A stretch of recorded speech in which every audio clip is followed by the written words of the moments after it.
PAN card 2.0 આ ચર્ચા social મીડિયામાં અત્યારે ચાલી રહી છે। ત્યારે કેટલાકને નથી ખબર કે પાન કાર્ડ 2.0 રિયલમાં છે શું। તો પાન કાર્ડ 2.0 એ આપણા જૂના પાન કાર્ડનું અપગ્રેડેડ વર્ઝન છે।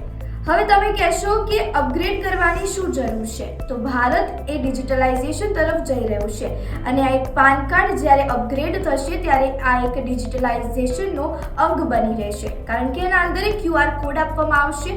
આ QR કોડથી તમારો કોઈ પણ પ્રકારનો લેટેસ્ટ ડેટા તમે તેમાંથી સ્કેન કરી શકશો। હવે આ પાન કાર્ડની વિશેષતા શું છે? તો આ પાન કાર્ડની વિશેષતા વિશે વાત કરીએ તો પહેલી વિશેષતા છે કે તમારું કોઈ પણ કામ ગવર્મેન્ટ બેઝડ કામ ઇઝીલી થઈ જશે।